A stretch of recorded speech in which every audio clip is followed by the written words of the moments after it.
Faut que je te dise la vérité. Ce coup d'État au Gabon avait une saveur particulière pour moi. Je t'explique.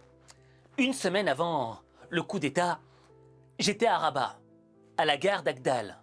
Et là, j'avais rencontré 2 étudiantes gabonaises. Elles sont venues vers moi. On a discuté, on a échangé. L'ambiance était bon enfant. Mais à un moment, j'ai vu leur visage complètement changer. Un visage dur. Des visages de guerrières. Pourquoi?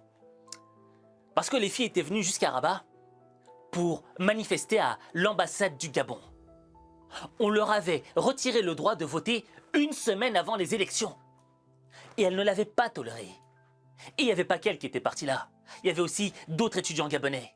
Ils refusaient de ne pas avoir le droit de voter. Et là, j'ai commencé à avoir peur pour elles. Pourquoi? Parce que le chef d'État du Gabon, c'est Ali Bongo. Et Ali Bongo, c'est un des hommes les plus puissants de l'Afrique. Je veux dire, au Gabon, t'as des ressources de bois, des ressources de pétrole. Et le gars, il a un réseau extrêmement solide autour de lui. Mais je vais t'avouer que lorsque j'ai vu cette vidéo d'Ali Bongo, j'avais vu une faille. Je suis Ali Bongo Ondimba, président du Gabon. J'envoie un message à tous les amis que nous avons à travers le monde pour qu'ils fassent du bruit. Pour qu'ils fassent du bruit parce que des gens ici m'ont arrêté, moi et ma famille.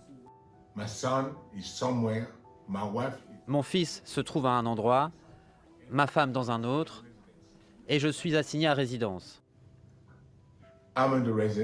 Je suis dans ma résidence et il ne se passe rien. Je ne sais pas ce qu'il se passe. Donc je vous demande de faire du bruit, de vraiment faire du bruit. C'est impressionnant. Au fait, c'est toujours impressionnant de voir quelqu'un que tu pensais extrêmement puissant descendre à un niveau où limite il te fait pitié. Tu vois, là, Ali Bongo, quand on le voit, on a l'impression que c'est un pauvre homme qui est totalement perdu, que l'on devrait aider. Il invoque la pitié. Alors que cet homme était l'un des hommes les plus puissants d'Afrique. Ça me rappelle un peu le cas de Saddam Hussein, tu vois.